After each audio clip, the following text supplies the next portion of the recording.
Hello, and welcome to FPL Have a Beer.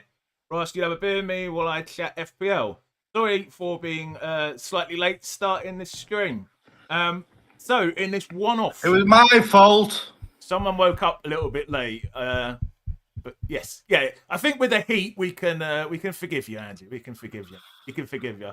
So this is going to be a one-off live stream. I'm plugging it as you will never see this probably again. So for anyone who's not watched my channel before, as well as doing the normal sort of FPL content, you know, the previews, the reaction streams, I obviously got my interview series where I talk to people about their content creation experiences, etc. And this video is going to be more in this vein.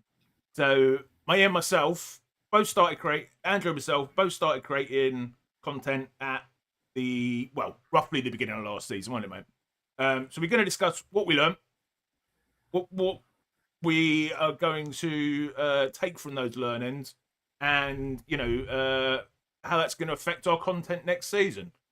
So we're also going to be talking about, because this is, we'll be honest, Andrew, we're not expecting many people to watch this one. It's our passion. This is our passion video, isn't it? I want 1,000 live viewers and 10,000 views afterwards. Help us reach that target. I want 10,000 likes. 10,000 likes. Be hitting that like button, people. All right, Tom Golden. We're also going to be briefly touching on the fixtures, because I spent 2 hours doing that on Triggerlips's channel the other day. So we're going to spend 5 or 10 minutes just having a quick look at it. And then, as Newcastle supporters, we are going to be comparing our Newcastle 11s towards the end, our best Newcastle 11s. And we have not seen them, have we, Nightmare? You've not sent me your No, I haven't sent you mine yet, because I'm as yet undecided on who to play up front. You're up last night trying to decide the left back, weren't you? The striker is the problem position. Striker is the problem position. But yes, left back is surprisingly difficult. But yeah, we'll get to that later, because nobody. So the main part, if we can survive without heat stroke. Yeah. So the main part, we're going to be talking about our content creation experiences, and then we'll talk about fixtures, and then we'll look at our Newcastle 11s. So yeah, please do like the video to help get it out there. Please do subscribe if you're watching us back and your first time looking at the channel. Let's get into it, mate. Let's get into it. Oh yeah, and if you've got any comments or questions, please put them in the chat. So, Andy, I have a quick question for the two viewers in the chat. Go ahead. Is Gary's microphone echoey on the stream, or is it just in my headphones? Because we can't decide, and if it's just in my headphones, I can deal with it. Well, I reckon it's fine. This is the same settings I used the other day, so I reckon it's fine. Do tell us in the chat, Tom. Is my mic okay? Anyway, we've got 4 people watching now, Gary. 4 people. Well, this is we're secret stalkers. The secret stalkers. Anyway, how have you been, mate? You sound all good. How you been, mate? How's your summer been? Was it 3 weeks ago we live streamed the end of season? Was it 3 weeks ago? Coming up 4 weeks, I think. Yeah, 3 weeks on Wednesday, I believe. And seeing as you've asked me to segue,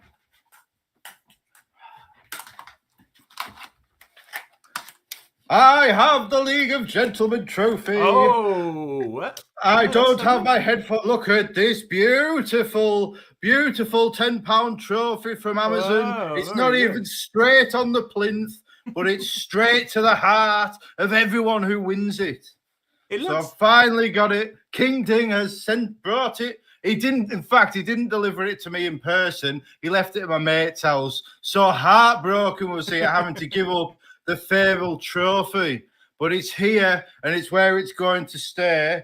And now I'm going to put it on the floor out of the way so it doesn't block my camera. It looks a bit like it looks like someone's put the Champions League trophy in like a miniature thing to like zoom it down to like 1/16 the size.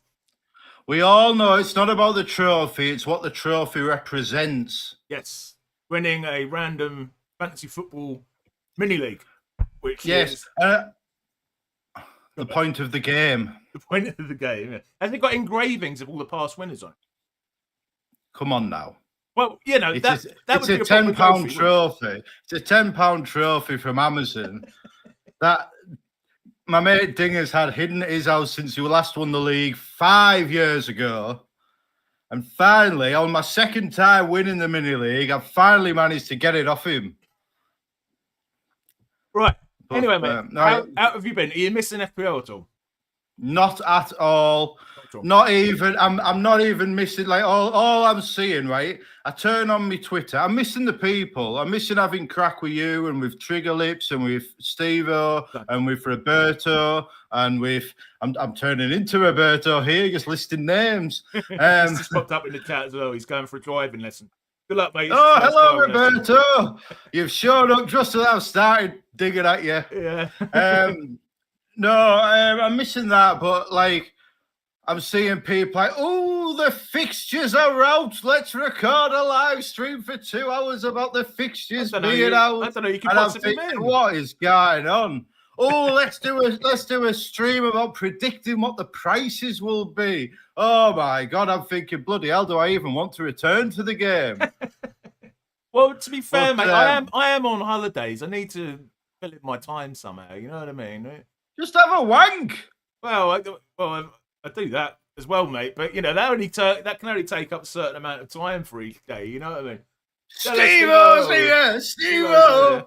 But yeah, I've just been playing, and this ties into why I overslept this afternoon for my siesta. I have actually had a bit of chance to play some video games, and I'm playing Dragon Age: The Veilguard, right. And I ended up playing it all night, and then I had to get up first thing to get the kids ready for school, and then I ended up playing it till 11 o'clock, and then I went for my nap, and all I could do was dream about bloody Veilguard. And now, to be honest, I'd rather be playing it than doing this stream. But here we are. You've been pestering me for months to get my best Newcastle 11, and we've managed to tie it into FPL somehow. So let's get going. We have. Yeah. So, we're gonna have a chat. So bloody hot though. I wish the fans in my house were as powerful as the ones on your laptop. I know, mate. I've got an aircon, but I can't turn it on because if I do, like, no one will literally be able to hear a single thing I say. Maybe that's not a bad thing. So we're going to start by talking about our first seasons of content creation, basically, aren't we? Thought we were talking about the fixtures to start. So I could say I'm bored after 2 minutes and we'll get on to the real stuff. No. It's not loaded up on screen, so we'll change plans there. So, yeah, that's what we're going to talk about, basically. And obviously, I had Andrew on, January for your interview, mate, where we talked about a lot of this stuff about how we got into it. But maybe we could so basically, I've noted down here about 8 things that me and Andrew are going to talk about. We're both going to give our own perspectives. But briefly, mate, I know we've talked about this before, and everything else we're going to talk about will be new. Why did you... actually, to begin with, Andrew decided the title of this video... what is it, mate? How FPL YouTube took over our lives. I've done yes. So let's start with the obvious thing. Has FPL content really taken over your life, mate? Has FPL you did like some dramatic pause there on my... Yeah, now you're stuttering a little bit for me. But I'll be a professional and I'll pretend that it isn't for the fans at home. The friends at home. I shouldn't say fans. Steve-O doesn't like anybody. You're going to get a few things in here. But it's been 3.5 weeks. I've missed the banter. So what was the question? I'm still waking up. Has FPL YouTube really taken over your life? Yes, it has. Because now, since our interview, whenever I check the time on my phone, all I've got is messages of Gary, can we stream? Can we stream? And then I'll say, yes, we'll stream in 2 weeks. And then it's 2 weeks of, have you got the thumbnail ready? Have you got a time? Have you got a title? And it's all I can think about. Have you got your team? I have actually. I haven't decided.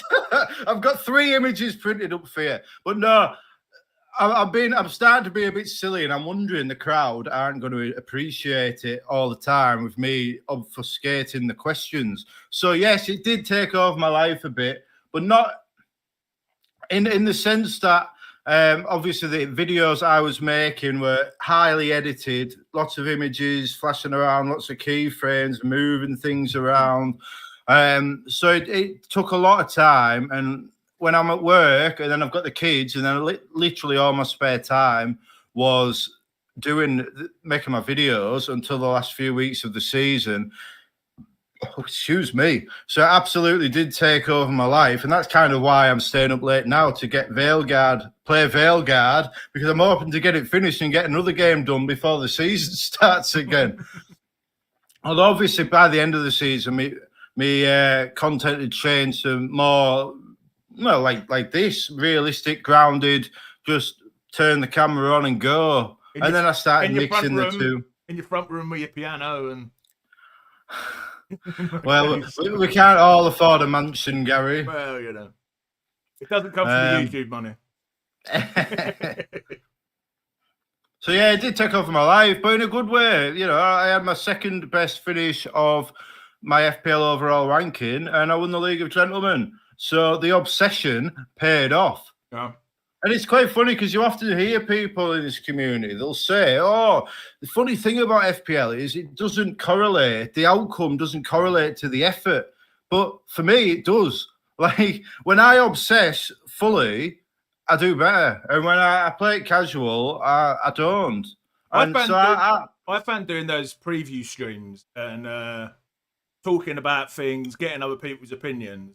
When I'd done those, I didn't have to go and do my normal research because I'd almost you know what I mean? That was almost the work done for me, which was nice. You know what I mean?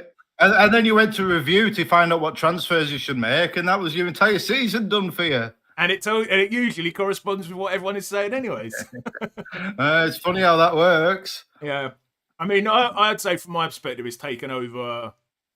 I mean, it's not taken over. I mean, saying it's taken over our lives would be, what's the word? Clickbaity, yeah, a bit of an exaggeration. But I would say, apart, you know, obviously I go to work, I do exercises and stuff like that. But my spare time, the time that I would have been playing computer games, basically it's taken that time of my life doesn't really exist anymore. You know what I mean? It's in a good way. You know what I mean? I wouldn't. No, it's not a big loss. Like bloody hell, it's hot. I'm sweating.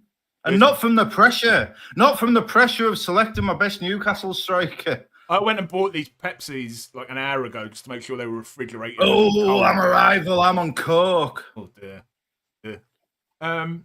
Yeah. So yeah, it has taken over our lives, but probably our spare time lives. Would that be fair to say? Yes. Yeah. So, how did you? For anyone who didn't watch your interview, why did you start making FPL content, Nightmare? Andrew. A debilitating need for attention. Debilitating need for attention. You're really going to make a lot of jokes in this one, aren't you?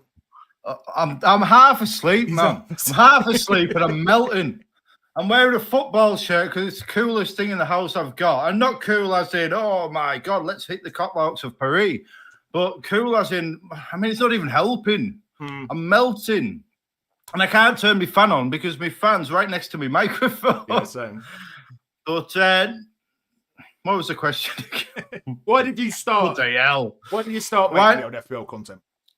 Well, as I have told you in every stream we've ever done, I used to write. I wrote a few FPL books, which basically follow the same sort of style as my videos did, where it was like a story of trying to overcome my mates and finally beat them to win the world famous League of Gentlemen. And yes, and the books followed my progression from, you know, a terrible player to the top 10K. Yeah. Got there in the final book, and it was good. So yeah, the videos were like, I like pushing myself. I like learning new skills creatively, and I wanted to learn. I've got another YouTube channel where I just do like family videos and stuff, and I was enjoying that. But I wanted something. I needed a deadline that would push me on, and I thought, why don't I try and take these books and put them into a video form and see if I can do that for the season and see how that goes. So that's what I did. And like you pointed out, when I did the whole compilation video at the end of the season, oh, nightmare, it's almost like a book. And I'm like, yes. 12 hours, wasn't it? Yeah, that's like almost like the audiobook version. Yeah. But yeah, like, you know, because in the books, it was like a game week. Kind of after the game week, I'd do the blog and then obviously the video. And then the last one, I'd do it live blog while I was watching the football to like finish the season. And that's kind of what I did with the last video, where I was doing like, I blatantly robbed Yelena's format for my own ends. Did you see this just popped up in the chat? It's like every time you mention someone, they pop up in the chat at the exact moment. Hi, Yelena. Hello, Yelena. Oh, my voice just cracked then. Yeah. So you started it mainly from the book, and then kind of continued. And you mainly did it to interact with your mates, if I remember rightly. I did, and now I talk to none of them, and I've made new mates, and life is good. Yeah. So I had started. By the way, I'm going to kind of ask Andrew the question and cover it myself. So I had started, basically, I was bored one night. Again, I talked to this. I described this once in my interview, which Yelena kindly did with me. And I was bored one night. I think it was one of them, do you know when you're a regular player in computer games and you just get a period where there's nothing to play for a week or something? You know, you're waiting. I think I was waiting for, I can't remember what game it was, but I was waiting for a game to come out. I was like, what am I going to do for a week? I know, let's make a YouTube video. And I was like, oh, I've got quite a few views. I'll do another one. I'll do another one. I'll do another one. And then all of a sudden, you're doing it with all your spare time. You know what I mean? I didn't have any motive. I didn't have any plan or any. I still don't. I'm not going to say that's obvious, Gary, but it does come across. Right, I do have plans for next season, Andrew. I do have plans, as you well know. So that's probably when it's all going to go to pot. You know what I mean? When I start trying to plan it out. So what was the next question I'd done? How has your content evolved over the course of last season, Andrew? And I think this one applies more to you than it does to me. Well, yeah, like when I started, they were all very highly edited and very tightly scripted.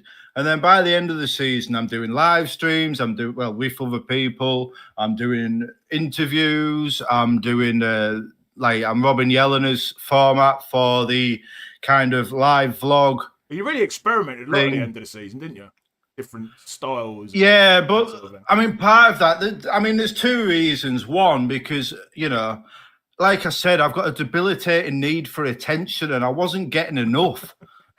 So, I'm addicted to the views and I wanted to get more views. And it started because I did that one video where I had the most irritating game week and I thought it had all gone to the dogs.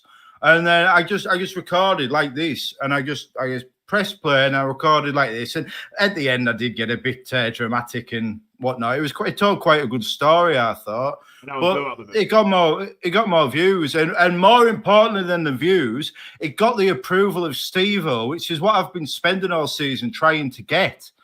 And I thought, oh, if Steve-O likes this, I'm going to have to keep going with it. So I rolled with that a bit.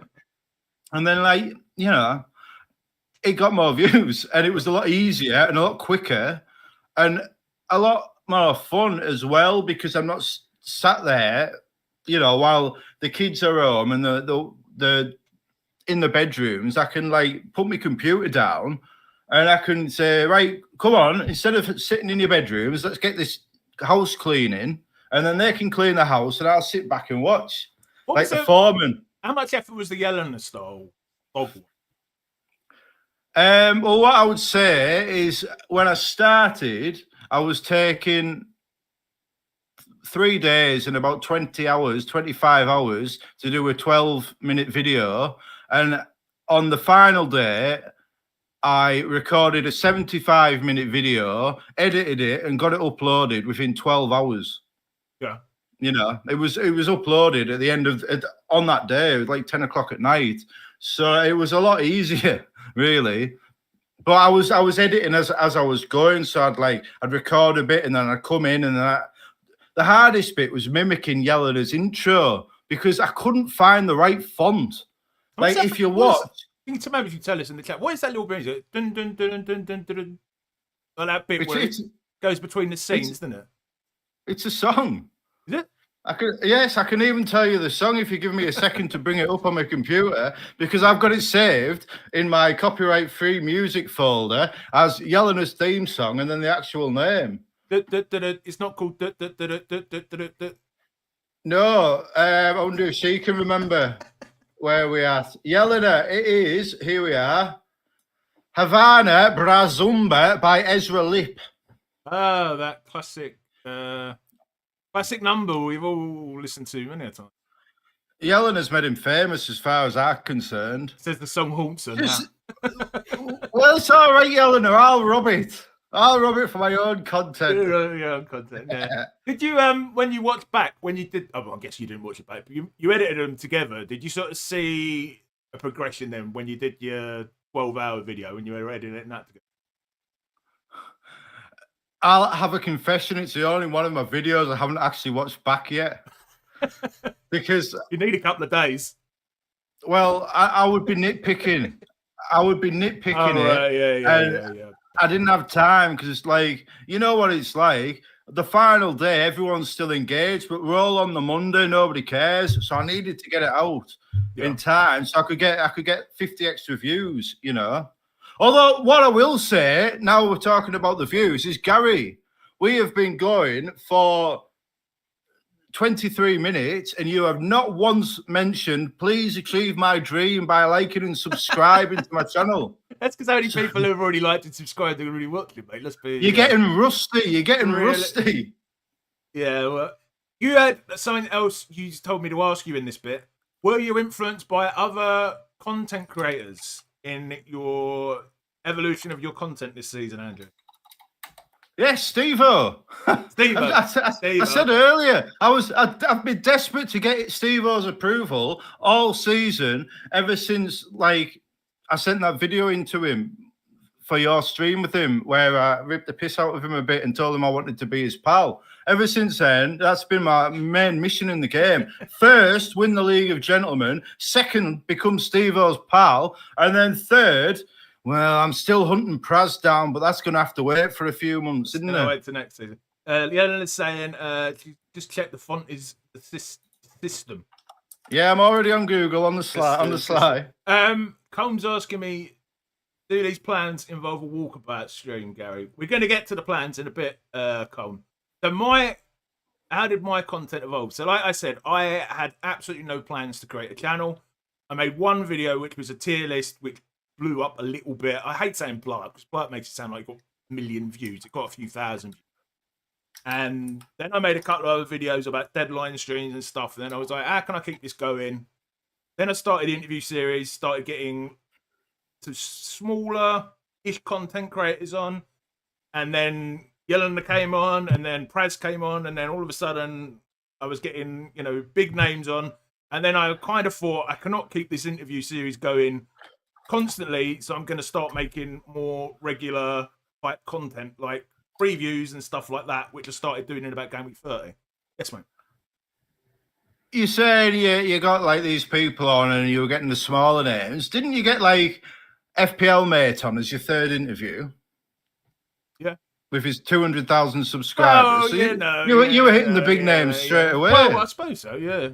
Joe came on after, what, 7 or 8? So, yeah, I guess so, yeah. And then it just sort of... I've constantly been over the season, because I didn't start at the start of the season. I started in the middle of October, because it was completely unplanned. So my journey this season is basically just, how can I keep this going and in a way that I enjoy? You know what I mean? Because the one thing I'd never want to do is do the standard, a bloke sits in front of his thing with some fancy graphics revealing his team. I mean, I probably will do a couple of live streams where I might do that during the pre-season just to, go over my team. But it has to be something that's enjoyable, which pretty much means that other people have to be involved or I get bored. You know what I mean? So, yeah, I think that's how my ends. Has there been anybody that you've wanted to get on that you couldn't? Yeah. The Sam from FPL Family is one of my stream interviews, and I have got a few people who have asked her on my behalf, but are still not reached out to me. I mean, no, I don't think anyone I've reached out to has just said no. They've either just ghosted me or said yes, or said we'll do it in next season. So, yeah, not really. Can't really think. Did you have you had anyone cancel an interview? No, I don't think so. Just nobody. Just people turning up to streams late because they're in bed.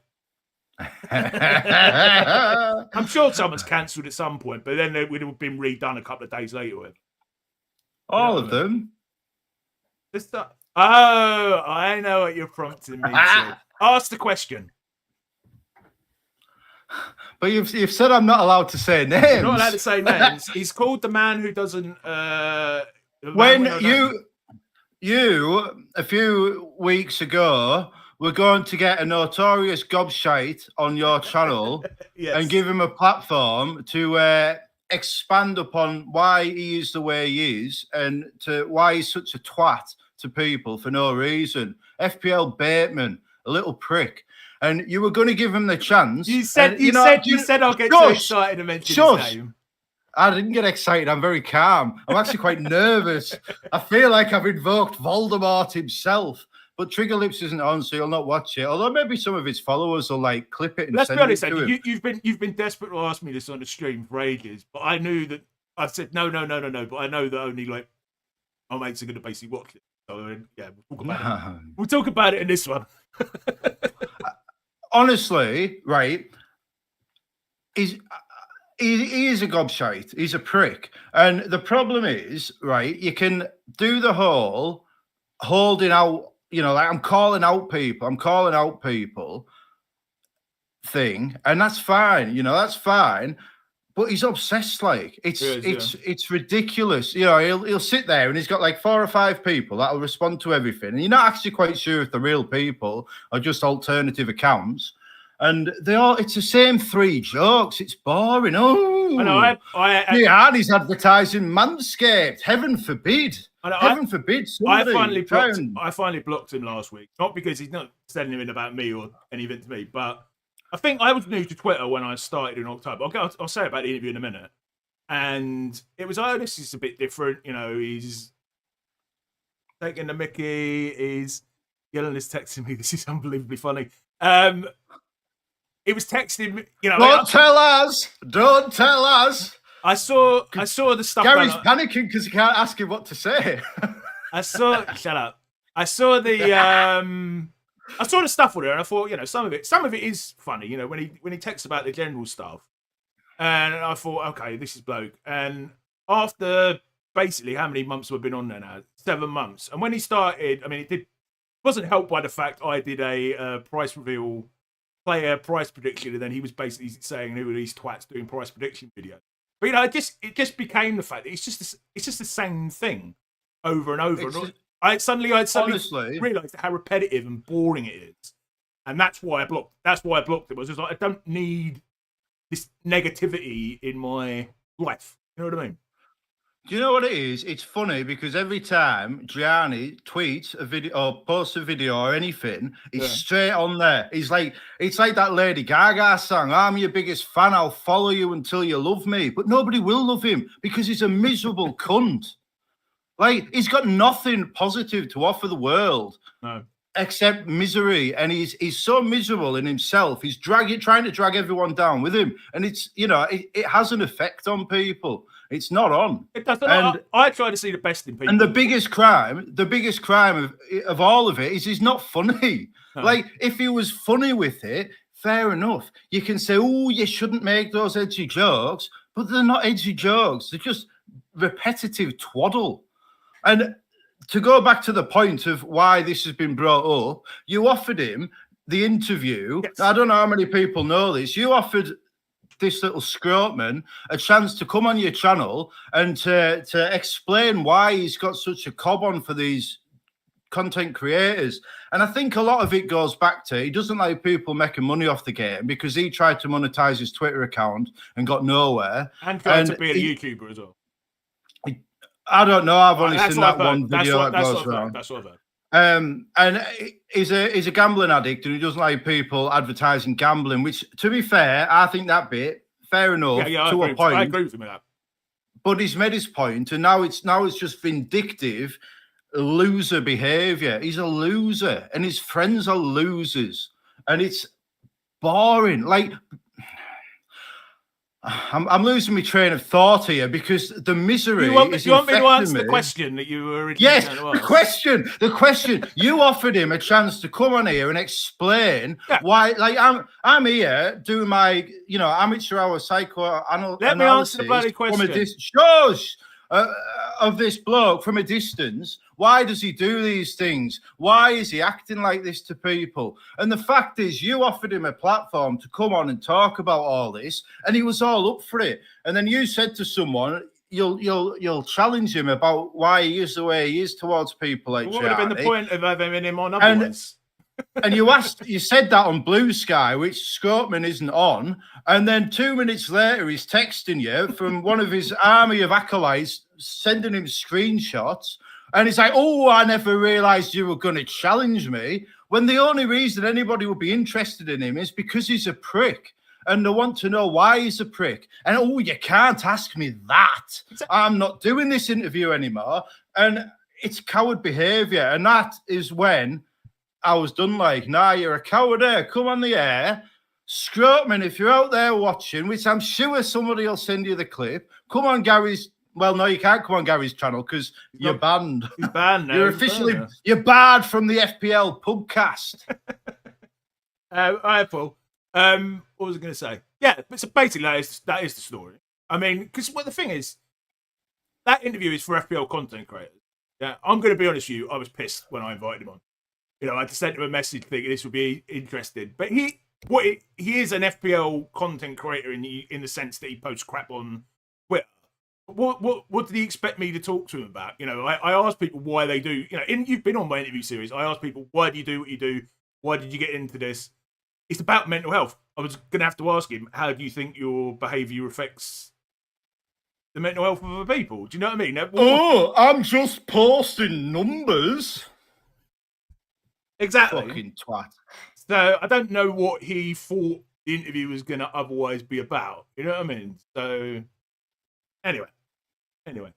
Have you got that off? Yeah. Have you got that off your chest now? Whatever you say, Andrew, we can talk about it, but don't mention his name. Don't get me too excited because I'll mention his name and then you. I already mentioned his name. I know you did. I'm repeating the conversation we had last night. Anyway.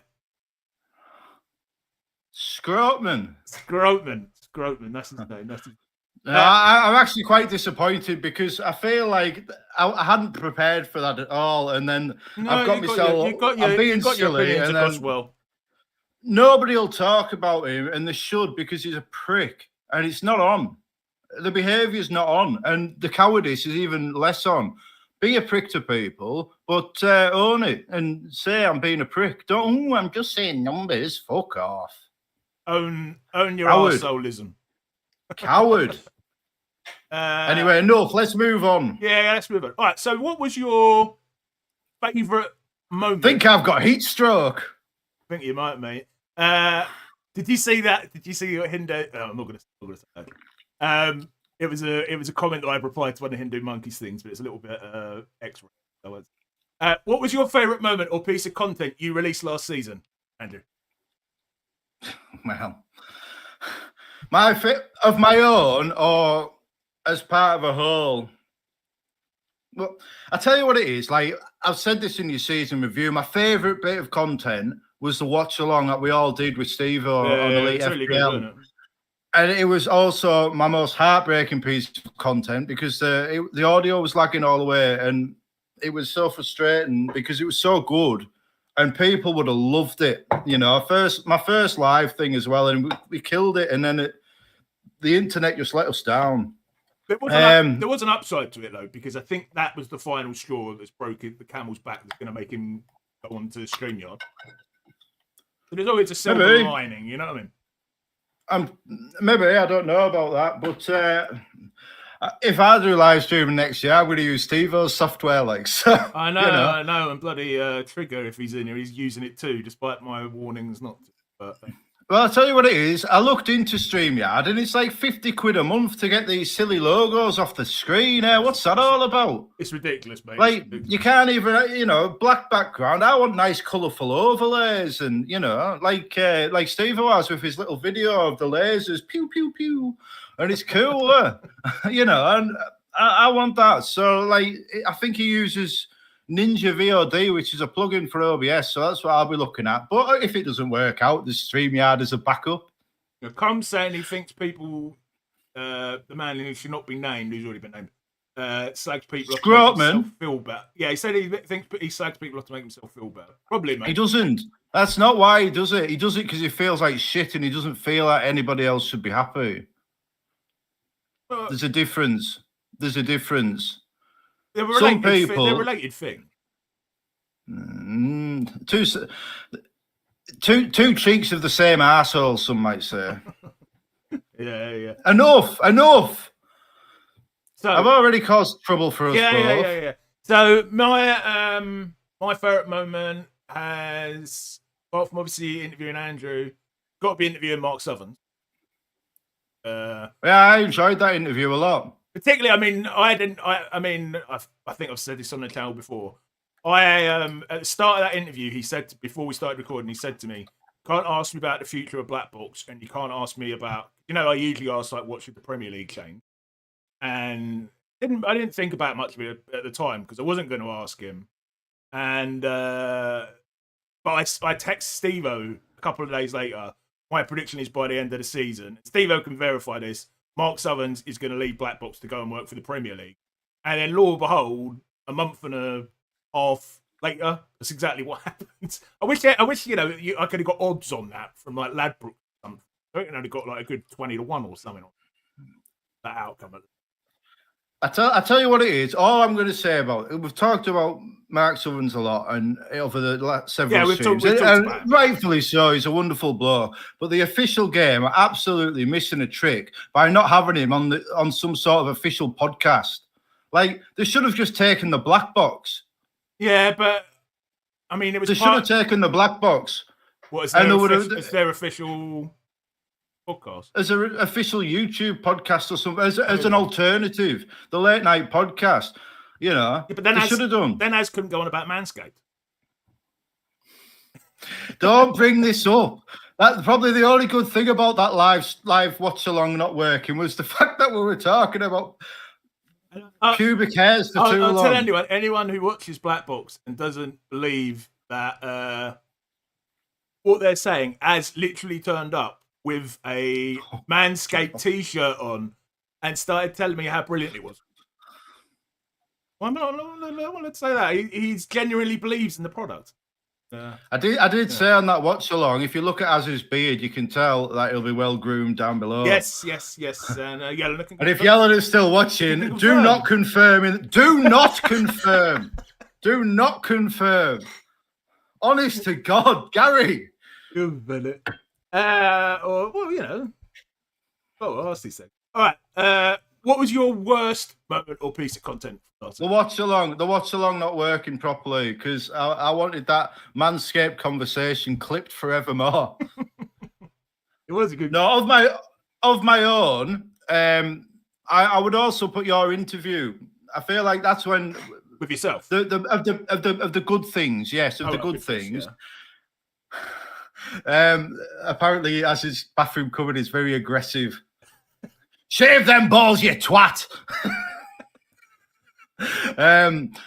Your interview, because I feel like for the first 3 or 4 months when I was in the YouTube field, people would have got an impression of me like, oh, he's a big Raji bugger. And to be fair, I've not entirely displaced that. You're not helping yourself today, mate. Yeah. But then well, do you know what it is? If we go back to Scotman for 1 second, the fact is he knows he's having a tangible impact on people's mental health, and he continues with his bullying. And that's what it is. He's a bully, and it's not on. And that's when you cross the line, when somebody says, this is impacting me severely, and you say, fuck you, I don't care, I'm going to carry on because it gets me 3 likes off people on Twitter. Fuck off. Right, enough. Stop bringing me back to this. You brought yourself back to it. I've opened Pandora's box. I think the chat are definitely behind what you're saying, though, mate. Paul saying definitely Team Gianni. I am Dan, Bill fella. Yeah, so I think they're enjoying your rant, mate. And I'm not, because I've not prepared for it, and I should have had points ready to make more eloquently. And I'm coming off like the pub bar, like ranting. It pisses me off there. Yes, I know it does. Yeah, you're. So anyway, back to my point. And your interview with you gave me a chance to give a different side of myself to show that I'm not just, a gobshite. I am quite a deep thinker about things. And, like, I feel like some of the answers I had for you, certainly with regards to mental health stuff, yeah, I was very proud. I was very proud of that conversation. Of my own content, which I still haven't answered, I am going to say my favourite bit was the live one on the last day. Just because I've gone from, like I say, 24 hours over 3 days editing a 12-minute video to 12 hours to release a 73-minute video, recording, editing, and uploading.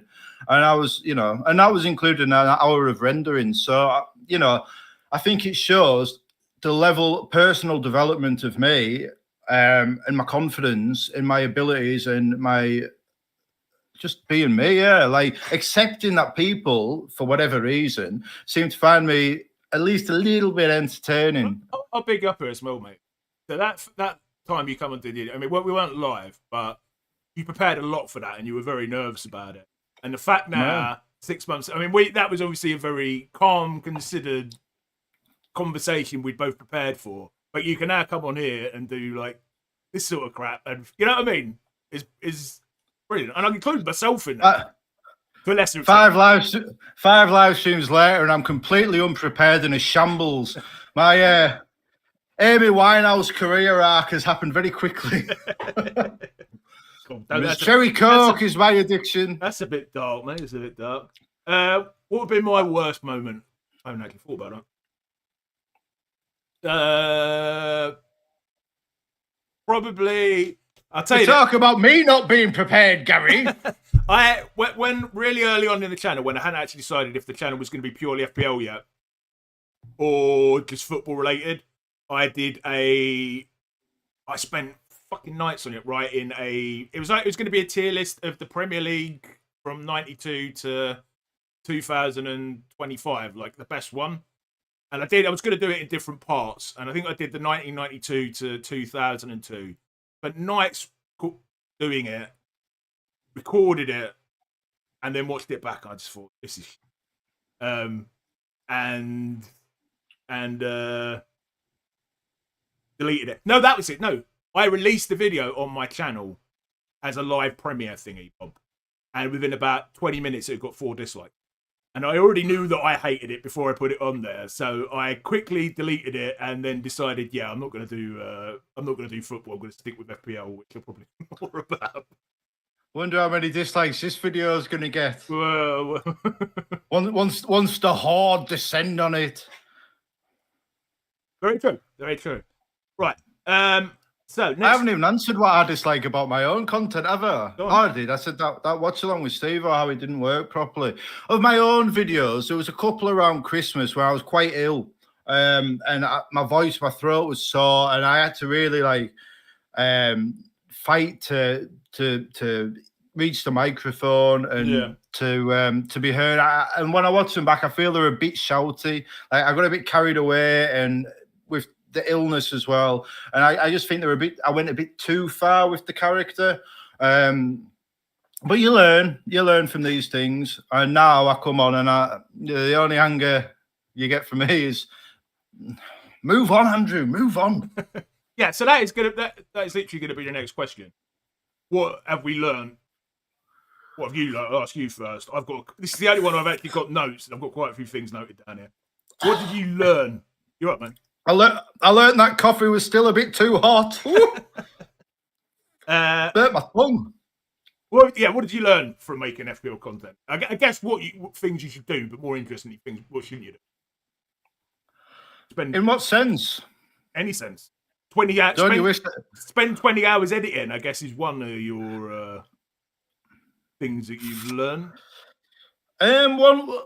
Don't you wish I'd prepared answers for this interview? I did send you all the bloody questions last night. I feel like I'm learning a lot editing, including like not going too far, like bringing it back a bit and less is more, a bit more minimalistic. I'm learning a lot with the thumbnail design and stuff, although I find that very frustrating. I was talking to the Messiah Alex Volo yesterday about thumbnails. And if you notice on that one I sent you for today's live stream, there's the glow behind the YouTube logo, and there's little red highlights on you and on me. Yeah, learning little tricks, although probably not prominent enough. But I'm learning, and I'm not a very visual person. Like I always find art hard, but I'm trying with this, and I know I could just give him. Get him to do them for me like so many people do. And he does them very well. But I want to learn the skills. I want to, for me, this is about as much as having fun and meeting people and making pals. It's as much about developing my skills so I can make family videos better and just enjoy my life more. Like, this is a great hobby for me, and I want to see where I can take it. Yeah. So I have to develop and practice, and that's it. The other thing, like I said, developing was my confidence. Like, I recorded a few videos last season, and they're all deleted. But I was watching them, and honest to God, I'm so nervous. Like, my lips literally quivering. And even in my first video on this channel, my lips quivering a bit. If you watch the 11-hour compilation video, you'll see at the start I'm looking up like this, my lips quivering when I'm talking because I'm nervous. But now I'll just come on and freestyle, and I just feel fine. I'm sweating though because I'm hot, but not because of nerves. So that confidence I've developed is the main thing. What about you, Gary? What have you developed over the season? What have I learned? Don't live stream in the summer. Well, let's talk. It was funny actually. I was saying to Steve yesterday. A lot of content creators have told me, once the game finishes, a week later, don't bother making anything to the game's release. Me, I'm one of those people that I have to learn things from doing them. You know what I mean? 100 people could tell me, don't touch the burning fire, but unless I actually do it and get burnt, I'm going to do it anyway. But just because people don't really watch them. I mean, obviously, we've got a lot of our friends watching this, but, it's generally true. But it was funny, actually, because the person who said that to me was Adam, Above Average FPL, and then he was streaming last night. It made me laugh a little bit. It's a chance to be a bit experimental and talk about stuff like this, you wouldn't normally talk about through the season. Well, like I said to Steve last night, I think one of the things with me not planning to do a YouTube channel on FPL means I can sort of do different stuff. You know what I mean? If it doesn't work, I had the FPL challenge winner on a couple of days, who I believe generally has not got enough. The general winner of FPL gets like 10,000, tens of thousands of Twitter followers instantly. This guy's got like 100 Twitter followers, hardly any. It's like no one cares at all. And don't get me wrong, FPL Challenge is not as big as not as big as the traditional game. But I think he still deserves to get a bit of love, But anyway, what I was saying is I can do random things like getting people like that on and seeing how it does. You know what I mean? Yeah. Don't look at the number of viewers in a live stream. Who have you got lined up for next season? I'm going to get onto that. For your interviews, your limited interviews. I'm going to get onto that in a bit, mate. That's the next question. But the reason Might as well get on to it now then. I've saved you asking. I wasn't saying to you, don't look at the number of views in the live stream. That was a general thing that I've learnt not to do. I noticed we're down to 8. Yeah, I know. Might have dropped further. That's the whole thing. They've had all this scrotum rant now. They're all buggering off. But the reason is it goes both ways. I've heard Roberto's streaming later and they want to go and watch him, saving themselves. First of all, if not enough people are viewing or are watching, or, I mean, you've got to take it into account how big your channel is. It puts you off. And at the same time, I mean, during the season, I think I've peaked at about 80, 90 concurrent viewers. It makes me nervous. So it's best. Who cares? It's best just not to look. It's just best not to look. 4 o'clock. On the hottest day of the year, everybody's out by the river, dipping their toes in the water. I know, Andrew. I'm saying I should have got a foot spa with cold water. That would have kept me going. I'm saying this. Don't look. Oh my God. Don't care. And the final one I've got written down is, as much as people love talking about FPL content creators' journeys, the channel eventually has to come down to the current state of FPL. See, you've listened to a lot of my interviews, most of them, haven't you, Andrew? Remember when the one with Raptor? I've listened to all of them. All of them. You know the one with Raptor where he said, because he started on making content in a different style, didn't he? It was like a psychological style. And he said he reached the point where he realised that eventually an FPL content has to go to the current game week. You know what I mean? It doesn't have to. It doesn't have to, but it's a choice. It's a choice. You can make stuff that means something to you, or you can chase the views. And to be fair, no, I'm not slating him. He's done both because he's got FPL therapy where he can do his longer, more thoughtful ones. And fair play to him. You know, like if we got like, but the views, people do want the views, and I want the views. You know, that's why I'm changing my style a little bit. You want the views. You don't do this to stream to nobody. But you could do. But we're all view addicts. I think you're right. He can do both things, and I want to do both things as well. Like I'm doing this, which is not going to get many. Not just him. There's FPL Mate's got his podcast as well, hasn't he? Yeah, but FPL Harry started a podcast, but then he cancelled it because it wasn't. I'm talking about doing stuff that's completely different, like this, or my interview series, or just doing. So I'm going to keep doing this. You know, I'm going to do a live stream every reaction stream. I'm going to do a preview, and it's not as if our previews that we do are exactly the same as everyone else. We do generally get a little bit more rowdy, don't we? But I'm also going to keep doing the stuff that I enjoy, which is a bit different, like the interview series, even though, as I talk about in a bit, it's going to be in a more limited form. You know what I mean? So I think what I've learned is, at least to keep the channel growing and to keep the momentum going, you do have to have stuff on there that is related to what is happening this game week, even if not all of your content necessarily has to be about. Does that make sense? Yeah. I mean, you're right, because like my most popular videos, apart from the oh my God, you know, my season's imploded and everyone piling in for the misery, my most popular ones have been about chips, whether it's wildcard or assistant manager or what have you. Yeah. They're the ones people go to because people want to know, people want to be told how to do better at the game. And if you tell somebody something and they listen and they do it right, they'll hang around.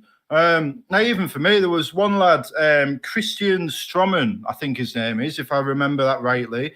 And for the assistant manager, I said, oh, you want to go with Moyes, and then you want to go Marco Silva, and then you want to go Vitor Pereira. And all three of them absolutely smashed it. And I didn't have the balls to do it myself. I went for Unai Emery. But Christian Stroman, he did go for it. And, you know, for a couple of weeks, he thought I was ace until, like, my season fell apart. And he was like, oh, he's actually a joker. He just got lucky for a couple of videos. So, but, yeah, I feel like to really get the numbers, you need to have the information, you need to save people time, and you need to have the ranks. Really get a big channel, yeah. Sadly. Yeah. Sadly. It's not sadly. I don't think it's sadly. Most people aren't as passionate about this game as the likes of you and I and our wonderful audience.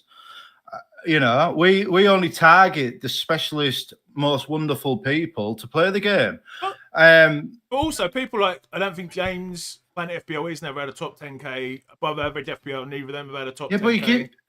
But he gives people the information and he saves them the time. But that's what you don't necessarily have to have the best rank history. It just helps in terms of I would say. Of course it does. Of course it does. That's why you know, as soon as I started getting up towards the top 10k, I'm slathering them all over my thumbnails. Okay. Watch my video. I'm doing well. You know, it's good marketing. I'm doing well. Here's how. That's what people want to know. Why wouldn't you do it? All right, okay, so let's have a talk about how what we've learned. You haven't talked about the guests you're getting on. I'm going to do that. We're going to now talk about what we've learned and what our channel is going to be doing next season. And I've already got a plug in there. Don't you worry, mate. Don't you worry. But do you want to start, mate? What are your plans for your content season? I haven't really got any. No, I'm just going to carry on the way I've been doing. What I want to do is start live streaming myself.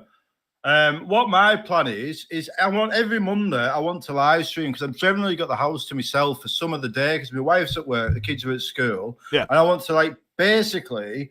I'm thinking maybe live stream like a week's worth of content, and then like chop it up to upload individually through the week.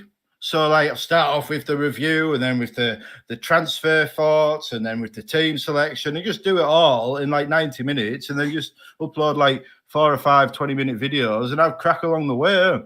Clips. You know. Yeah, basically, you know, like I'm pretty sure there'll be, you know, you take clips from some of your interviews. Yeah, I've done a few, yeah.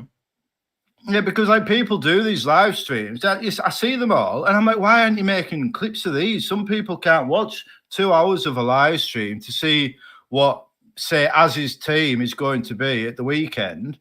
But Az could clip that, and then there's a 10-minute video, and that could bring people to the channel. So that's kind of what I'm hoping. Me and Steve-O, we've kind of played the James' role as the producer of Juice, and we reckon he should do the FPL bit.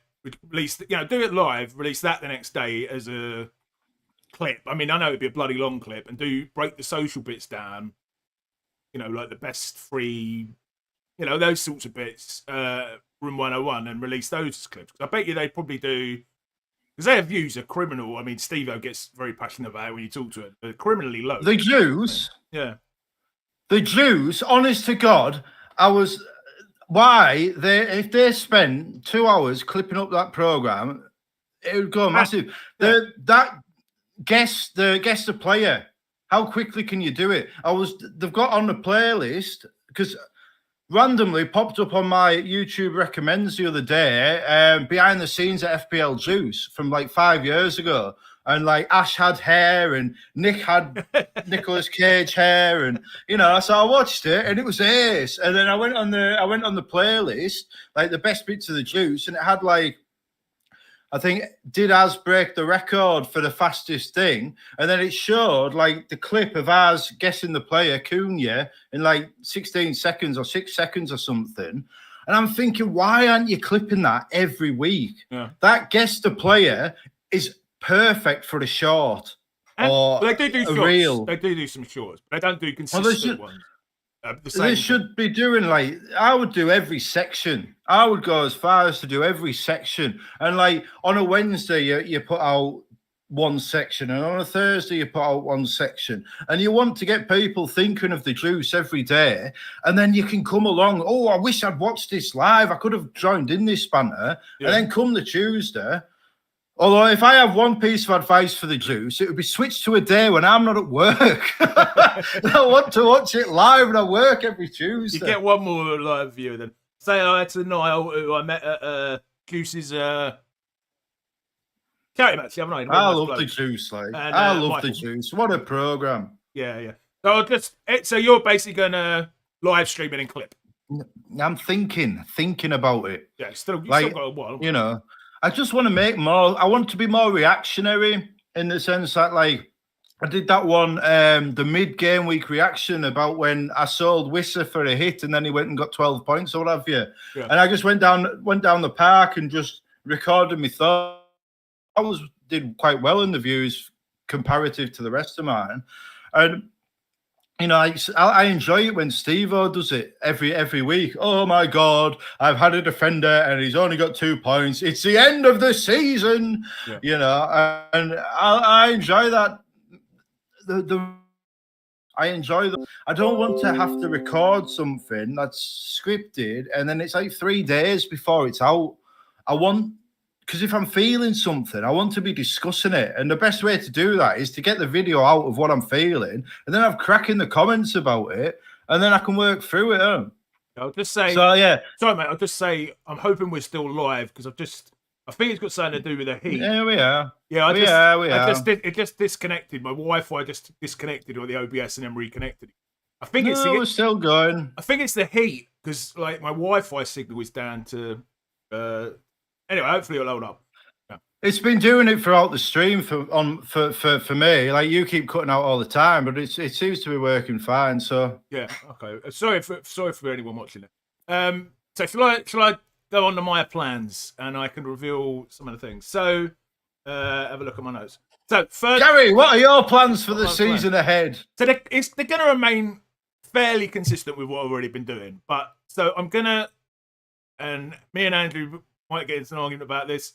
I'm going to continue doing my preview streams every week, but I'm going to call them a special name. I'm going to call them the FPL Pubcast.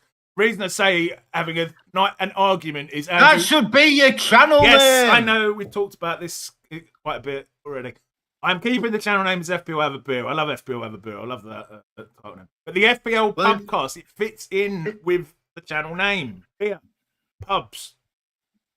You should You should switch it around. FPL Pubcast is a perfect name for your channel because it covers everything. Let us know in the chat if you think I should change the name of the channel to FPL Pubcast, and then you can have the Have a Beer interviews where you come to the pubcast to have a beer with me and talk about your experiences, and then you can have the late night lock-in where you go live on the stream with like the reprobates like Nick Triggerlips and Steve-O and myself and young Roberto. You spend more time playing in my channel than you do your own.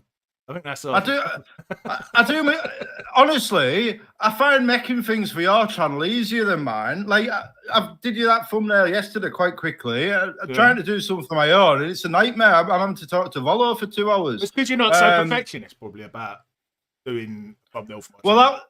That one I did for your interview series, I was very perfectionist about. I feel like that's the best. I feel like that's the best thumbnail idea I'm never going to get. Andrew has helped me a lot. And I've given it away for now. Andrew has helped me a lot over the last 6 months, like basically teaching me how to do thumbnails, teaching me a lot about mic issues and all different sorts of things. I won't go into because I just bore people. Right. So anyway. Preview stream once a week, the FPL Pubcast with the idea. The FPL lock-in. The FPL Pubcast. It's a take on the Scoutcast, but it's a pub instead. Where this is the plan anyway. I would have some roaming, sort of semi-regular co-presenters like Andrew, Steve-O, Triggerlips. You know, I can't expect them to come on every single week. It wouldn't be fair. But, you know, Roberto. You know, I'll basically say to them, can you come on this week? And hopefully at least one of them will be able to make it on each week. Maybe Triggerlips was basically available every single week last year that I did it. And then be joined by either a big name, if I can get someone on, like Yelena or an Az or a Praz. You know, obviously some of them I know quite well, like Yelena and Az. Other people I've interviewed, but I've not really had much connection with them, or an up-and-coming content creator. So I've already had about 3 people email me, and this will go on to the next thing I'm going to say, asking if they could come on to be interviewed by me. But we're talking about people who are, Andrew, with like 100 subscribers or something. And so, yeah, so my idea with the interview is basically they take a bloody lot of work. I have to write a script out, research the channel. It usually takes me about 2 or 3 days to prepare one of them, then filming it. The whole thing is about a 4 or 5 day process. Whereas a live stream, it takes like a day. It doesn't even take, it takes an hour to set up. So I'm basically going to cut the interviews back to only really the bigger sort of guests. So in answer to your question, Andrew, I'm supposed to be interviewing Gianni next week unless he sees your rant and decides to run away. Which will probably be out a week or so later. FPL Pickle, which Andrew, you suggested this on, is hopefully going to come on at sometimes towards the end of August. I think she might be well, I won't say that actually. But she's hopefully coming on. And then Andy Martin, hopefully in September. I don't know what I told you about that one, Andrew. And also probably the FPL FML lads will come on at some point over pre-season. But then I'm just going to make them, because I think having them every week is too much as well. Because I noticed the views were going down, and I think that's because it's just every single week. So if they go down to like once a month, I think it will be more of a interesting thing. Let me just finish. Let me just finish, Andy. Let me just finish, and then those guests that I would have had on the interview channel, I will try and get them to join me on a preview stream instead. Which, to be honest, I think is better exposure for a smaller channel to hear them talking about FPL than an interview which nobody watches. Unless they're on with me and I just like they can't handle me. Well, that's quite possible, mate. That's quite possible. No. No, it's not. It's not. I can be professional. I went on Roberto's podcast and I was very professional. You were. And you were in our first interview, to be fair, as well. So basically, yes, the plan is occasional interviews, FPL podcast with roaming guests and big guests and little guests. And I'll probably keep doing a Saturday night reaction stream, which is just... The plan was to do that by myself and interact a bit more with the audience, but it kind of has been co-opted by other people who've had bad game weeks like Steve. Not that I mind, obviously, or Trigger saying, can I come on, can I come on, can I come on? But yeah, so that will be a solo stream, but obviously anyone is welcome to come on and join me. I actually think you should make that a stream where like people can come on and rant about how shit the game weeks have been. I think that's where the views are. Well, from what I've learned from my content, people love misery. If you're not going to tell them how to win the game, tell them how shit you're doing. And if you've got different people on every week to come on and like talk about how crap they're doing, the views go through the roof. Had that. They had a Sunday night call-in. Well, they don't anymore. They were running for years, yeah, because it became too much. Just rob his content. Rob Steve-O's content.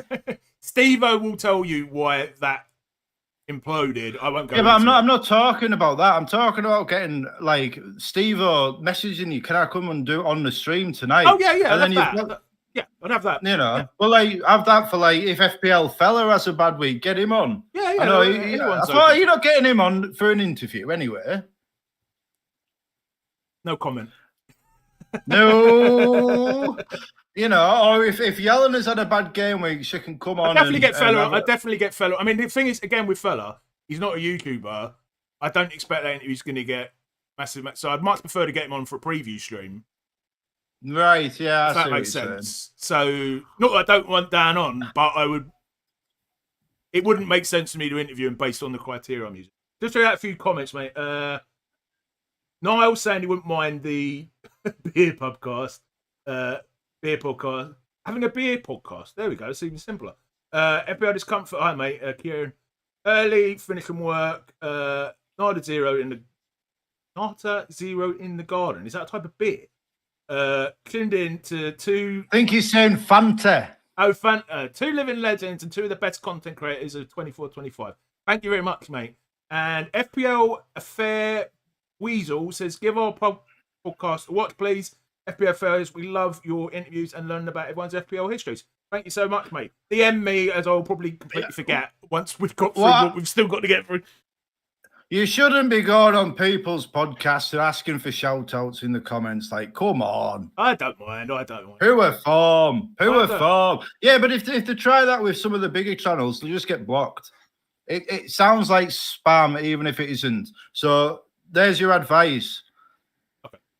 DM Gary and ask him to come on the podcast, and he'll have you on for a fixture review.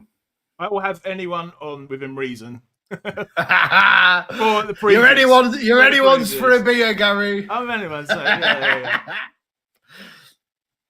So yeah, anyway, that rounds up, I think, our talk on content creation. Anything else you'd like to stay on that, Andrew, before we move on to our next carefully scripted part?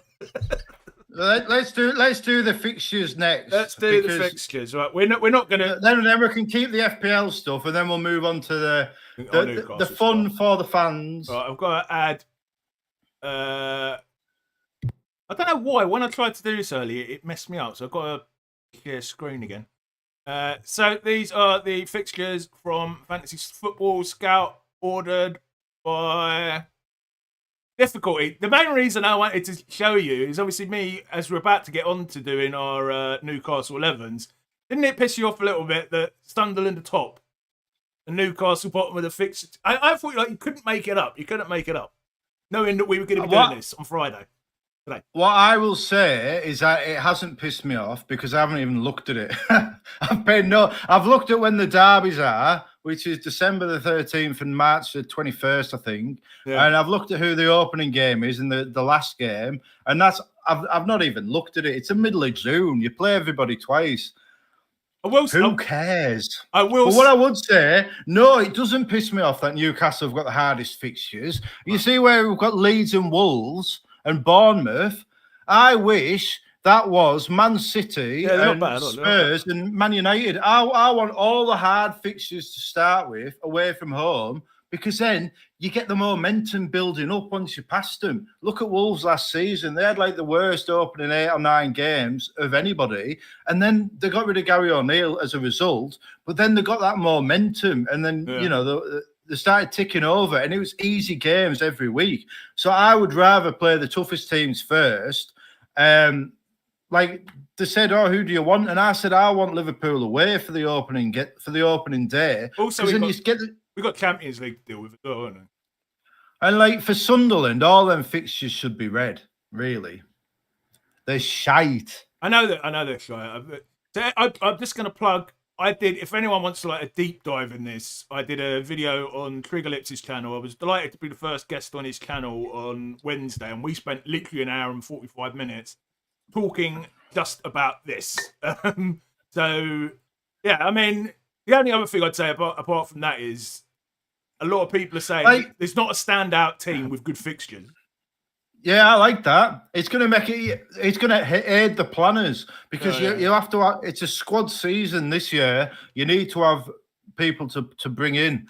But what I'm noticing, I'm looking at this Sunderland one, Aston Villa, a blue fixture. How does that work? Aston Villa were, one dodgy call from the Champions League, and Sunderland are lucky to be in the Premier League. That is not a blue fixture. That is a red fixture. How is Aston Villa a light red fixture for Crystal Palace and a blue fixture for Sunderland? But to be honest, when I went through these with Trigger, we and him very much disagreed with the scout rating. Not like, obviously, like the ones towards the top are easier than the ones towards the bottom, but the specific ordering, which I can't be bothered to try and remember which ones now. Like, for example, Newcastle with Leeds and Wolves could be higher than, I don't know, someone like Man United's fixtures. And Sunderland. Who do you think is going to have more points after that opening 6 games, Newcastle or Sunderland? Exactly, Newcastle. Who do you think is going to have more points after that opening 6 games, Arsenal or Sunderland? Man United or Sunderland? Liverpool or Sunderland? But that's not the point of a fixture ticket. The point of the fixture ticket is not to take into account the team. I had to explain this to bloody Trigger as well. It's not to take into account who the team is that they're playing. It's to take into account the opponent. Oh, is it? So why are Aston Villa blue for Sunderland and red for Crystal Palace? Why Aston Villa? That again? The blue for Sunderland and the red for Crystal Palace. And they're away from home against Palace. Home away, yeah, exactly. The Stadium of Light's not a tough place to go. Anyway, moving on. Let's move on. Yeah. So do go and check out Triggerlips's video for more information. All right. Are you ready for my new... So for anyone who's watching for FPL stuff, I mean, not that we've really talked about much about FPL stuff, we are going to spend the rest of the video comparing... This is originally the video I wanted to make, but Andrew said no to watch it. Comparing our Newcastle 11s. Are you ready? Good job we've done the video we've done with our massive viewers. Are you ready to see my team? Yes. No. Isaac, Shearer, Beasley, Solano, Ginola, Guimaraes, Trippier, Chair, Woodgate, Enrique, and Given. Interesting. Look at that. Interesting. We are very similar. Give your opinions a minute, mate, because I'm going to go on my email and get your... You've emailed me your team, have you? No, not yet. Oh, okay, all right. Well, you'll have to tell me when you do it. You've caught me on the hop here. I thought I was going to have to bullshit about being interested in fixtures for 5 minutes. Right, let me tell you. Right, so Given over Pope, That was the only one that could have challenged him for me. And Given was outstanding for how many years he was with us. I can't even remember now before he went Man City. Good 5-6 years, wasn't it? Maybe even longer than that. Woodgate, all right, he only spent a season with us, but he was amazing that season. I mean, you could have gone. I could have gone for Philip Albert, but I mean, he wasn't really a defender, was he? You know, there's Botman. I could have gone for lots of different people in there. Cher is legend, current player. Trippier is by far our best right back. There's not really any competition there. Left back was the one I struggled with, and I had completely forgotten who Enrique even was, to be honest. And then I saw his name when I was having a look at some other people's 11s, and I was like, yeah, he was all right. I'll stick him in there. Bruno Guimaraes, obviously a brilliant holding midfielder, gets forward as well. Solano and Ginola, could have argued go for Lauren Robert on the left, I guess, instead. Solano, for me, picks himself. Beardsley, I mean, I had to get Shearer in there. I had to get Beardsley in there. Isaac, I know you're going to have Andy Cole in your one, but I think... I don't know who I'm going to go up front. That's why I've got 3 graphics. I'm going to discuss it, and then I'm going to decide my team. I mean, you'll see. I think Isaac's a better player than Andy Cole is. Maybe not a better finisher, or even maybe a better finisher. I had to have him in there based on the last couple of seasons he had. What do you reckon? I think that midfield is too weak. Certainly in the modern era, I think you're going to get overrun. Great attacking power. I'm just going to say, because Colm said, where's Supermac? This is Premier League era. Sorry, we should say our Premier League era Newcastle 11s. We're not quite old enough. I think when we were talking about it, I think I can only name 4 Newcastle players pre-Premier League. So, well, if it was all time, I would have Bill McCracken over Trippier at right back. And who's Bill McCracken, I hear you ask? And I said, McCracken? We'll go Premier League era, so I don't rant about Bill McCracken for 5 minutes. But here we are. Colm's asked a question. Bill McCracken, he signed for Newcastle from Scotland, some team in Scotland. I want to say Airdrie, but I might be wrong. At the turn of the last century, he was Newcastle's right back for 3 title wins and a few FA Cups. And he was so good at marshalling the offside trap that they had to change the offside rule. Newcastle, marshalled by Bill McCracken at right back, was so good defensively they had to change the rules. So it went from having 3. It used to be 3 players. You had to have 3 players between the ball and the goal. Right. Now it's like 2 players, like a defender and a goalkeeper. It used to be 3, but Newcastle were too good. And I mean, it's not the first time. It's funny how history repeats itself and how all the rules keep getting changed to stop Newcastle challenging and dominating. Much like all these, but. Yeah, so that's why we've gone Premier. So I didn't rant about Bill McCracken too much. Anyway. But look him up because what a player. He deserves to be remembered. But that midfield, I just think you're going to get walked over in the modern era. There's not enough stability there. I think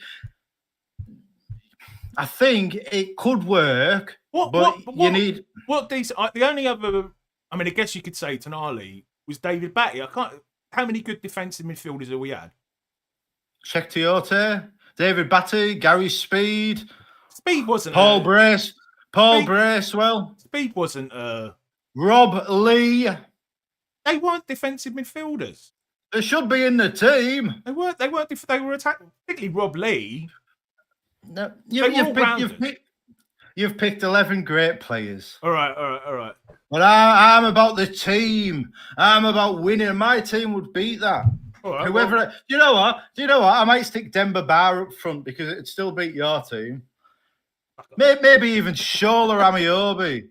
Shola Amiobi in my team would beat that. What a legend! What a legend! I do think it's a very, very good. I would tell you as a fact that I have got 10 of those players in my squad. Oh, you did a squad. I started with a we squad. do managers, though, don't we? I'm going to go who's it? Bobby Robson. Bobby Robson. Argument. Yeah. Make your case. Well, I think. I mean, Keegan. I know you're going to have Keegan. He threw it away. I mean, I guess maybe now it would be Eddie Howe, but that's only based on last season, and he has had a lot of money, etc., etc. Bobby Robson kept us in the top 4 race, good 3 or 4 years. Did he get to the FA Cup final? I can't remember. He got us to semi-final, didn't he? I don't know. It's just I love Bobby Robson. It's just that overall thing, you know, getting England to the semi-finals and all that, forgetting people's names. All that sort of jazz. I mean, that's some criteria to pick a manager. I mean, he forgot the name. I wouldn't mind Eddie Howe either, but I wouldn't put Kevin Keegan in. I'm guessing is one you're going to. I always love that. Shola Amiobi, you've broken into the Newcastle squad. You're working for a legend like Bobby Robson. Does he have a nickname for you? Yeah, he calls me Carl Court. Another great Newcastle striker. So, are you going to send me a team then, mate?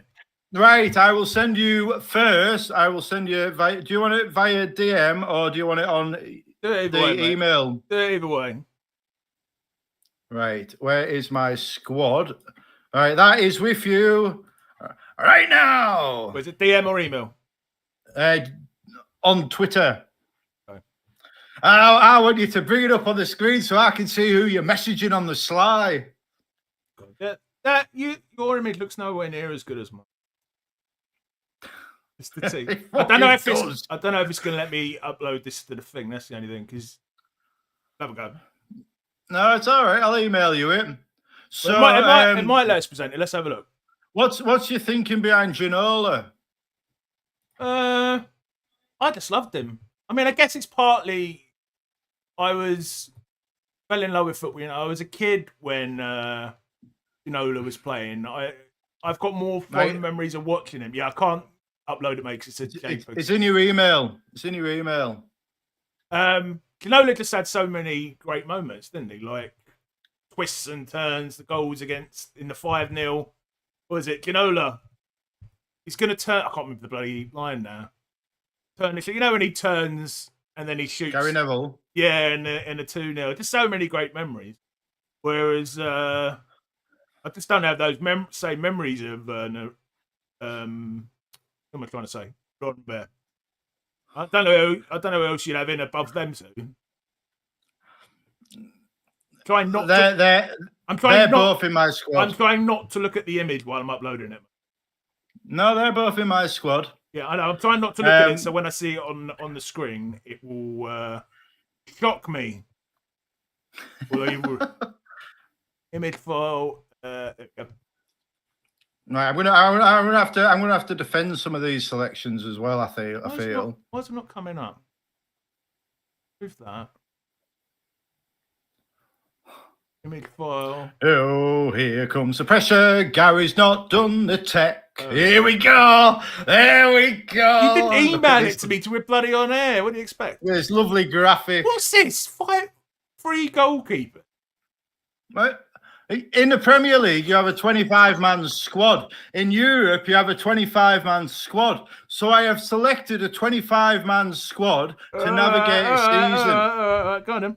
Talk through it, if I was selecting an all-time Newcastle 11 for next season, this is what I'd go for. Okay. Right. So I've got Steve Harper as the third-choice goalkeeper because he was the perfect bench player. Although I did consider Pavel Cernicek because I love Pav and he came back and was third choice keeper, but I went with Harper. The keepers, Given and Pope, need no introduction. Moving on. Right backs, I've got Trippier and I've got Watson. Steve Watson, underrated player. Like you say about memories, I remember Steve Watson dancing from right back around 4 Liverpool players and then lobbing the keeper. He's the man of the somersault throwing. He's a club legend, isn't he? I don't think many people have. But also, I think he's still the youngest player to play in the first team. Really? But also, he's versatile. He played right back, centre back, right wing, centre midfield, centre forward. He's a perfect utility player. Is he in your 11 though? we'll get to my 11. I'm talking through the squad.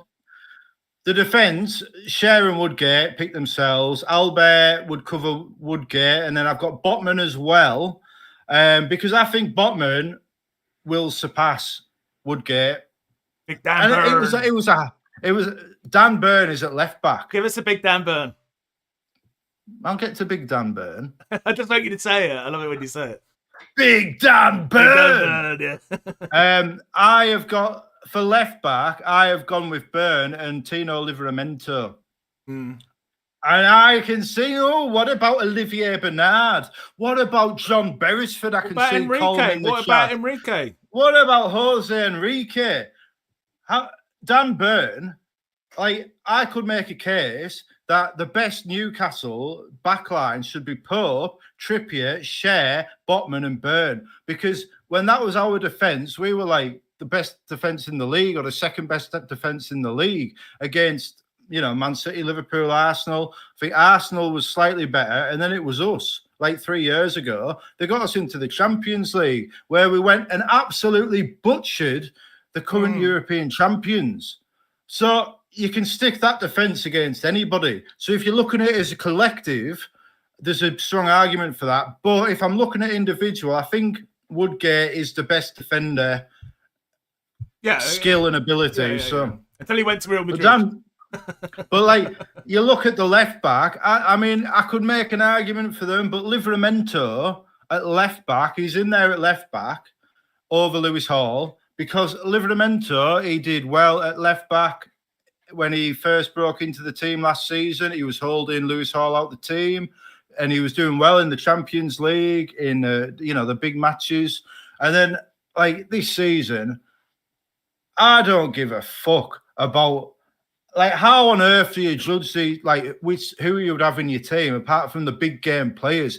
If I had to pick a team to go up against Arsenal or Liverpool or Man City right now, why wouldn't I pick the man who came in at left back in a cup final and pocketed the greatest player of the season? Mo Salah has broken record after record, except for Andy Cole's record, all season, and Livramento didn't give him a sniff. So he's in there, but he's just sub because Big Dan Burn will be starting for me. Did he get in the England squad? I can't remember. Yeah, he did, but then they've bumped him down to the under-21s for the summer, so he plays rather than as cover. Midfield. Just address a comment in the chat here. They're saying, what's the Extreme SSD? Extreme SSD is an extreme solid state drive. It's a... I know you're hoping for a more exciting answer, but it's basically my powerful memory stick thingy, Bob. Sorry, Andrew. So midfield, again, I'm thinking with a 4-3-3 in mind, but one that is flexible to play. You said we weren't allowed to do 4-3-3s. No, I didn't. I said no 3 at the back. Oh, yeah. No cop-out 3 at the back. So as my central midfield 3, in my squad, it would be from Robert Lee, Gary Speed, Bruno Guimaraes, Sandro Tonali, Czech Tiote, and Joe Linton. And Joe Linton is the one. I feel Tonali, give him another year, he'll be top. Yeah, he'll be top. He'll be ahead of Rob Lee. I was near to putting him over Guimaraes. He's really good. Sandro Tonali is a class apart. What a player he is. Absolute Rolls Royce. But Robert Lee, see, the problem I had with Newcastle, a lot of it comes down to tenure. Oh, you've got to have Rob Lee. He was there for 8, 9, 10 years. Oh, you've got to have Shearer. He did it for so long. You were trying to get Rob Lee in my team. Well, Rob Lee should be in your team. Rob Lee is still the benchmark, although Bruno Guimaraes is actually now my benchmark because he captained us to a trophy. Well, he only got one England cap as well, didn't he? Or a couple of it. He got more than that. He scored from his England debut, which not a lot of people do. Yeah. But Bruno Guimaraes is the new benchmark for me because what he did is what a lot of people, so many great midfielders haven't done. He captained us to a trophy, and that matters to me. Because I'm thinking, if I'm picking a best 11, I'm picking 11 players on the day that I think can win the match. You did do that great interview. Why wouldn't?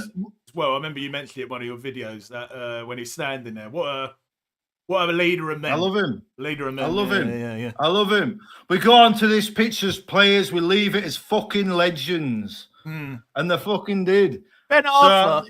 Good to see that behind the mic. I'll get to the winners.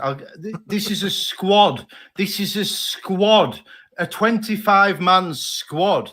So that's my midfield. Lee, Speed, Guimaraes, Tonali. Don't really need explanation. Tiote, I just think he's the best destroyer we've ever had. Yeah, he was good. Joe Linton, I'm putting in there because it's that trio. You think of the chemistry. Guimaraes, Tonali, and Joe Linton, I think they're the best midfield in the world. Have you basically got the entire current first team in your squad? Not the wingers. Not the wingers. Not the wingers. All right. Not the wingers. They're the only ones that didn't quite make it. And I feel bad about not having Jacob Murphy in, but especially when I've got Gordon and Joe Linton's versatile. Gordon nearly. If Gordon had started the final, he'd be in this, but he didn't. He got himself sent off stupidly and banned from the final, and that cost him. So the wingers, I've got Solano, Roberto, Ginola. Come on, they don't need any explanation. Ben Arthur. It's a squad. It's not the team. It's a squad. Who do you want to bring off the? 2011, 10? I don't remember. It was during my cannabis years, so my memory is a bit. He went off, didn't he? Go off to France, and then he had one good year. He went to Hull. Yeah, he went to Hull on loan to Steve Bruce. He didn't leave us to go there, did he? He left us to go to France. He went to PSG. No, he went to France afterwards. He went to PSG after a year at Rennes or Lille or someone like that. Because he did have a bit of a comeback, didn't he? He was decent in France for a while. But he is just magic. Like, you talk about magic on a football. If we went back to the 80s, that would have been Gaza. But I just want a player as it was. What are you talking about? I want players that get me on my feet. I want players that get me off my seat. He was excited. Ben Arthur was magic. I want magic. What it came down to, I actually had 26 men, and I had to choose between Ben Arthur and Aspria. And I chose Ben Arthur because I had the 4-3-3 in mind. What about the hat-trick against Barcelona? Aspria's got to be in there for that alone. I'm not arguing against it. Yeah, he wasn't really great, though, was he? Apart from the hat-trick against Barcelona. Peter Beards, them four strikers, they are the four. Like, they don't need, you could say, Les Ferdinand, whoever. They're the four in the Premier League era. They're the only four that have any sort of merit in this conversation. No, Ferdinand's in the conversation. You don't have to have him. It's in the conversation. What, to start in an all-time Premier League Newcastle 11 over Peter Beardsley, over Alan Shearer, over Andy Cole. All right. If you're only going to have four forwards. Yeah, well, I like Ferdinand. He was a great player. I had him on the back of my shirt when I was younger. Les Ferdinand. I had Ferdinand on one and Ginola on the other. I love the bloke. But the strikers, this is where I find it hard, right? Because you've got Shearer. Like, Beardsley's in my team. Beardsley's in the team. It's who partners Beardsley. You've got Shearer. The best striker the Premier League's ever seen, without a shadow of a doubt. Harry Kane. Fuck Harry Kane. Aguero. Fuck Aguero. Ronaldo. Fuck Ronaldo. Okay, so fuck them all. They're not Shearer. You're going to now, I know what you're going to do. You've just said he's the best striker in the Premier League era, and he's not going to be in your team, is he? He did a lot for Blackburn, like. He's not going to be in your team, is he? I can sense it already. I haven't decided. But Shearer, Premier League record scorer, Newcastle record scorer, 206 goals in 10 years, an average of 20 goals a season over a 10-year span. Incredible. Isak. When it comes to the first 3 seasons, Isak matches Shearer goals and games. Yeah, well, he did 2 weeks after the cup final. Was Shearer injured in one of those first three? Yeah, but so was Isak, and Isak played left wing. Hang on, I'll see if I can quickly find the tweet. Shearer was out for a whole season under Bobby Robson, wasn't he? No, he was out. He was out for 4 months, and he scored 2 goals in 13 games afterwards. Tom's saying who wears the trousers in this relationship. I'll let you decide, Com. I can't find the tweet, and it's irritating because I found it the other day. Oh, I don't remember. Hang on. But yeah, like I think after, like 2 weeks after the cup final, it was Isak had matched Shearer for goals per game, and you've got to remember that Isak played left wing a lot of the first season. Here we are. In his first 3 seasons at Newcastle, Shearer scored 56 goals from 102 games in all competitions. With 6 games to play in his 3rd Newcastle season, Isak had 60 goals from 104 games, including the winning goal in a cup final. Yeah, fair enough. That is, nobody would think that, but that is the level Isak's playing at, and I don't think people are actually giving him the respect he deserves. Oh, people have been saying this season he's better than Haaland. Yeah, but he is better than Haaland. Some of us have been saying it since the first video of the season. I'm glad people have caught up. Of course, he's better than Haaland. He's better than Mbappe. He's getting it now. He's getting the plaudits now. So I would say you can make an argument for Isak over Shearer, because he's 3 seasons in, and he's outscoring him on the goals, and he scored the winning goal in a cup final. Come on now. Shearer had 2 attempts, and his Newcastle team didn't show up for either game. Isak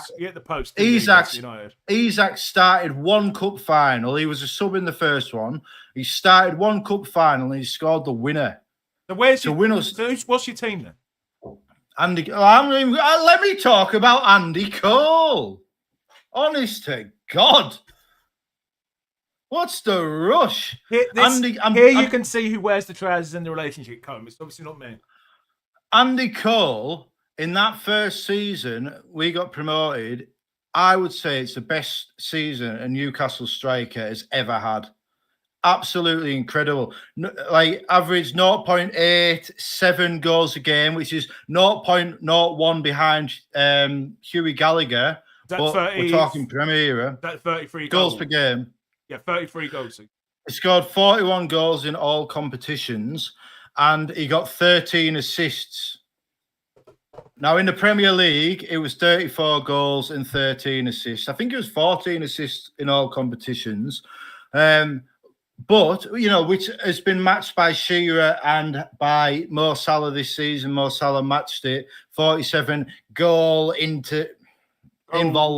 Yeah. But Shearer and Salah had penalties. Andy Cole turned down 11 penalties. Can you imagine if Andy Cole had scored them penalties? That would be 58 goal involvements. He gets the ball, he scores a goal. Andy Cole. He's the most underrated striker in football history, Andy Cole. That season for Newcastle, he was the best. And there's not a striker in the Premier League that has come close. Ever. Anybody. Not Ronaldo in his season, not Henry, not Shearer, not Isak, not Van Persie, not even Suarez. None of them have come close to Andy Cole in 93-94. Suarez season. Fuck off. Wash your mouth out with soap. But the goals he scored, like, it was just beautiful to watch. It's funny because everyone says, oh, Andy Cole only scored as many as he did because of Peter Beardsley. But Andy Cole got more assists than Peter Beardsley. Andy Cole set up more goals for Beardsley than Beardsley did for Cole. Surprising. It is, because people underestimate Andy Cole. So I haven't decided yet, but I'm going to have to decide now because people are bored. We're probably down to about 3 viewers. Oh, no, we've actually gone up. We've gone up. People want to know about why I'm picking Cole over Shearer. Right, hang on. You bigged it up, mate. You bigged it up. You know what? Fuck it. I'm picking Andy Cole, but Isaac, I've sent you the team. I've sent you the team. We'll talk through it. All right, I'm gonna say. Tell us in the chat if you think Andy Cole had the greatest ever Premier League season, even as a Newcastle fan. I can't. You emailed it, mate. I haven't got anything. That's because you're an uncultured heathen. Is that? Did you email it with the rest of them earlier? No, I've just emailed it now, but it's the same background. I got it. Okay. Can't remember what it is now. I think you might have made an error here, mate. What have I done? Oh, you'll see in a sec. Okay. No, I haven't made an error. This is I don't make errors. The only error I made was doing this stream in the afternoon and this blazing heat. Late. Here we go. Now we're filling time, filling the dead air. Everybody's leaving the stream while we find a picture. So, to recap from earlier, Bateman's a twat. So this is my team. I don't think there's much you can argue with this. We're pretty similar. After all that, we're pretty similar, really, aren't we? Like I said, I could have gone with Pope and with Botman, and I would have been happy with that. Because as a collective, I think that's the best defence we've had. I think I'll give you Burn over Enrique. Looking at it here, and you look at it here, you've got to think who's playing on the wing, and if it's Ribeiro or Ginola, you need a defender behind them. Yeah, I'll go Ginola over Ribeiro. And also with Trippier, what worked well with that defence was when Trippier pushed up, Burn tucked in to make it almost like a three at the back. So I think that. But also, when it comes to the big matches, Dan Burn produces a goal against PSG, a slaloming run and goal in the Cup quarter-final 2 years ago. The opening goal in the Cup final this season. Big Dan Burn steps up to the plate every time, and he doesn't let anybody down.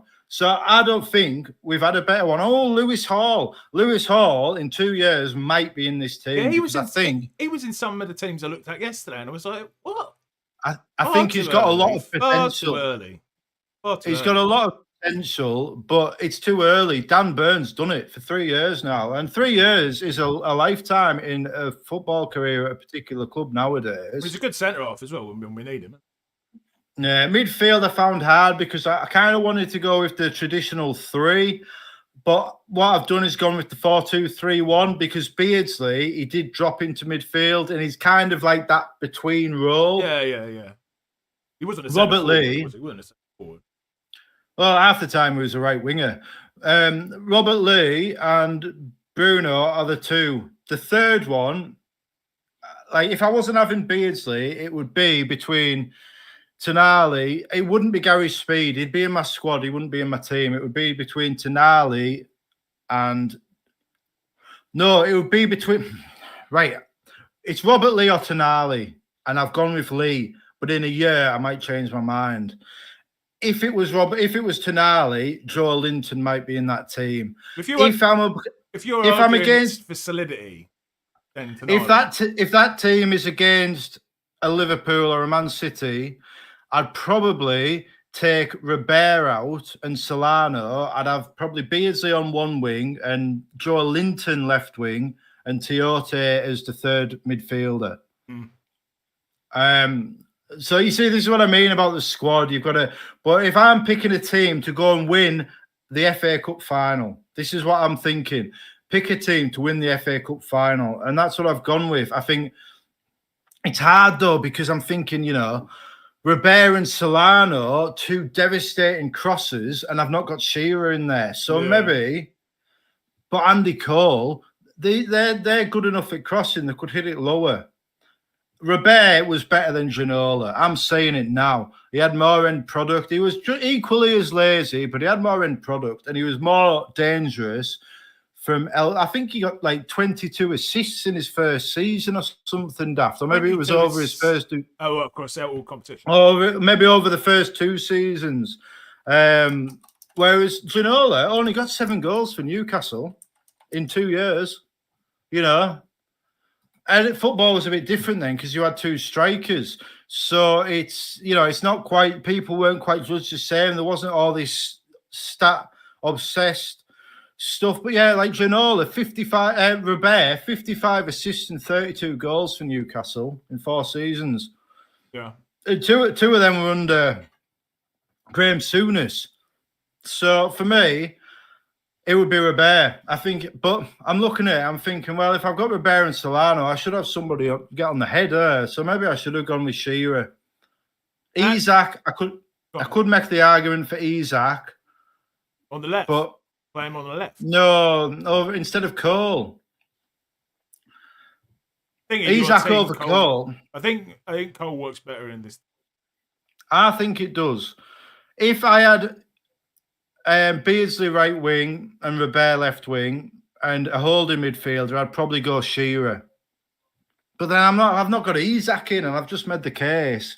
But I think Isak, he's not had a season like Andy Cole, and he's not had the career of Shearer. Now, he has won the cup final, we'll give him that. And he has matched Shearer for the opening 3 seasons. But Shearer did it for 10. So Isak needs more. If Isak wants to make it onto my team, he's staying at Newcastle this summer. So anyway, that's what I'd go with. Cole or Shearer, dependent on fixture. Nice one. We've been going for an hour and 45 minutes of it, mate. We've definitely managed to what's the word? Chat about a lot of stuff. My ability to speak is even leaving me, mate. It's the heat. I feel this is the equivalent of like a 4-hour stream in normal temperatures. It's going to be 32 tomorrow in London. I've turned trousers into hot pants during this stream just to try and get some air in. You know, it's just so hot. So, yeah, thank you, everyone, for watching. Thank you, everyone, yeah. Gary, 2 hours, and neither of us have had to rush off for a piss. No, it's because I'm not on alcohol. That's my reason. No, well, it's the heat. We're both so dehydrated. Maybe, There's nothing to sucking it all in, yeah. Yeah, so thanks for coming on, Andrew. I probably won't see anything coming out on the channel now till the game launches, but with me, absolutely, who knows? Yelling us saying thanks for keeping us sane whilst I work on job applications. Before you go, I just apologise for bringing that scrot up when you told me not to?